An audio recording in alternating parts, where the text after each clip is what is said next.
ሰላም ለእናንተ ይሁን የተወደዳችሁ የእግዚአብሔር ቤተሰቦች ወንድማችሁ ነብይ ሱራፌል ነኝ። ዘፈን ኃጢአት እንደሆነ ከመጽሐፍ ቅዱስ ከገላትያ ምዕራፍ 5 ላይ ተነስተን ጥቂት ለመነጋገር ሞክረናል። ከፈጣሪ ውጪ ለፍጡር የሚሰጥ ማንኛውም ዜማ ከአጋንንት ነው፣ ከክፉ ነው፣ ደግሞም ኃጢአት ነው። ለዚህ ነው መጽሐፍ ቅዱስ ዘፋኝ መንግስተ ሰማያትን አይወርስም የሚለው። ስለዚህ ለመንግስተ ሰማያት ያልተዜመ ማንኛውም ዜማ ኃጢአት ነው። ዘፈን የዲያብሎስ መሳሪያ ነው። ዘፈን ለዲያብሎስ የሚቀርብ እርኩስ መስዋዕት ነው። ዘፈንን የሚዘፍንም ይሁን ዘፈንን የሚያደምጥ ሁለቱም ኃጢአትን ሰርተዋል። ዘፋኝ መንግስተ ሰማያት አይወርስም ይላል።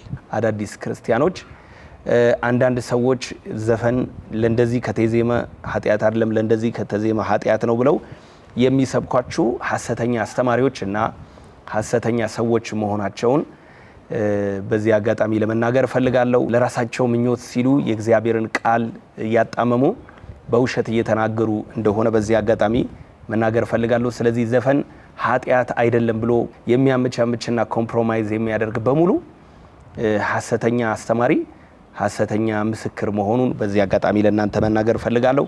በያዛችሁት ወንጌል በያዛችሁት ቃል ላይ ጽኑ። ዘፈን ኃጢአት ነው። ዘፈን ብቻ አይደለም፣ ዝሙትም ኃጢአት ነው።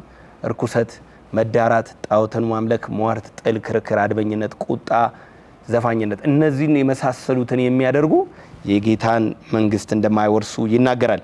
ዛሬ ወደ ተነሳውበት ወደ መጽሐፍ ቅዱሳችን ክፍል ልመለስ። ሁለተኛ ቆሮንቶስ ምዕራፍ 10 ቁጥር 5 ላይ እንደዚህ ይላል።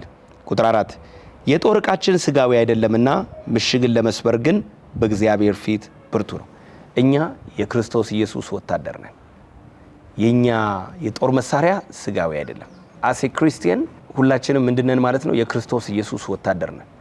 የክርስቶስ ኢየሱስ ወታደር ዝም ብሎ ባዶ እጁን አይወጣም፣ ባዶ እጁንም አይዋጋም። በኤፌሶን ላይ እንደተገለጸው እግዚአብሔር ሰው ስንሆን የምንለብሳቸው ልብሶች አሉ። ለምሳሌ የጽድቅ ጥሩር፣ የእምነት ጋሻ፣ የቃሉ ሰይፍ እንደዚህ እያለ ይናገራል። ስለዚህ እኛ ውጊያችን መንፈሳዊ ውጊያ ነው። ስልታችንም መንፈሳዊ ስልት ነው። የያዝነውም የጦር ዕቃ የእግዚአብሔር ቃል ነው ወይም ደግሞ መንፈሳዊ ነው። ከዛ እንደዚህ ይላል ቁጥር 5 የሰውንም ሐሳብ በእግዚአብሔር እውቀት ላይ የሚነሳውን ከፍ ያለውን ነገር ሁሉ እናፈርሳለን። ስለዚህ በእግዚአብሔር ሐሳብ ላይ የሚነሳ የሰው ሐሳብ፣ የአጋንንት ሐሳብ፣ የጨለማውን ሐሳብ ምን ለማድረግ ለማፍረስ ተጠርተናል።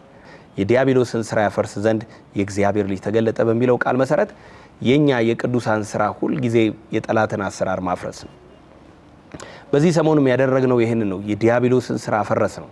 የዘፈንን ስራ፣ የጥንቆላን ስራ፣ የመተትን ስራ ነው ያፈራረስ ነው። በእግዚአብሔር ሐሳብ ላይ ከፍ ብሎ የሚነሳ የሰው ሐሳብ፣ ከእግዚአብሔር ያልሆነ ሐሳብ፣ ከሰማይ ያልሆነ ሐሳብ፣ ከጥልቅ የሆነ ሐሳብ፣ ከጨለማ የሆነ ሐሳብ፣ ሰውን የሚያጋድል ሐሳብ፣ ሰው እንዲተራረድ የሚያደርገውን የክፉን ሐሳብ ምን እናደርጋለን? እናፈርሳለን። ቀጥሎስ ለክርስቶስም ለመታዘዝ አይምሮን ሁሉ እንማርካለን። የኛ ስራ በእግዚአብሔር ሐሳብ ላይ የሚነሳውን የሰውን ሐሳብ ማፍረስና ሰው ደግሞ ለክርስቶስ እንዲገዛ አይምሮን ሁሉ ምን ማድረግ ነው? መማረክ ነው። ሰይጣን የህዝቡን አይምሮ ሲማርክ፣ የህዝቡን አይምሮ ሲቆጣጠር፣ የህዝቡን አይምሮ ሲይዝ እኛ ቆመን አናይም። እኛ የእግዚአብሔር ሰራዊት፣ እኛ የእግዚአብሔር ወታደሮች፣ እኛ የክርስቶስ መልእክተኞች ምን እናደርጋለን? ገብተን በእግዚአብሔር ሐሳብ ላይ የሚነሳውን ከፍ ያለውን የሰውን ሐሳብ እናፈርሳለን።